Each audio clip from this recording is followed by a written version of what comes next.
जय जोहर संगवारी हो। आप सब जन के इतना मैसेज आत न कि मैं सब्बो जन के मैसेज ला रीड भी करत हूँ, रिप्लाई भी देत हूँ, लेकिन कोई ला छूट गए हो ओकर लिए दिल से सॉरी। पता है आप मन के इतना भर भर के प्यार मिलत है मोला, एकर लिए मैं बहुत खुश हूँ। हमर मन के ना ये ऑनलाइन क्लास चलत रही से 1 साल पहले पुराना वीडियो है, बस मैं वॉइस ओवर करके आप मन ला एमा दिखाए हो। ठीक है, कैसे क्लास लेते काबर कि बहुत सारा दीदी मन पूछते कि दीदी ते क्लास कैसे लेथस, तो कुछ इस तरह से ऐप आथे ओमा मैं इस तरह से क्लास लेता हूँ। देख सकता हो आप मन दीदी मन ज्वाइन है बै और मैं सारा चीज़ एक ठोक एकदम डिटेल से बतावत हूँ, प्रोसेस बना के भी दिखात हो और प्लस का करना चाहिए का नहीं करना चाहिए, कौन कौन बात ला ध्यान रखना चाहिए, ये सब में मैं प्रॉपर बतात हूँ।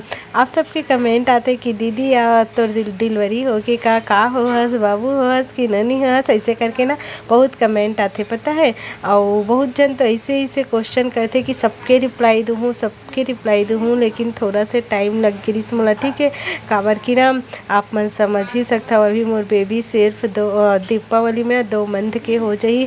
आप सब जन के बहुत सारा बधाई कांग्रेचुलेशंस वाला आई से मोला बहुत अच्छा लगिस कि आप सब जन मोला एकदम बधाई दे हो। और बस मोर बच्चा ऊपर आशीर्वाद इसने बनाए रखो ना, वो आप मन के मैं दुलार तो मिलते छे मोला। इसी तरह इंस्टाग्राम से नए नए स्टूडेंट आते जात हो और हमार मन के ना केक क्लास के एकदम ऑफर आई धमाकेदार सभी क्लास में। दीपावली टाइम मतलब दीपावली के बाद हुई क्लास है, लेकिन आप मन लेना सीट बुक करे लगी दीपावली में ही। तो आप मन का करना है, ये वाले नंबर में एक बार व्हाट्सअप जरूर करो संगवारी और रिप्लाई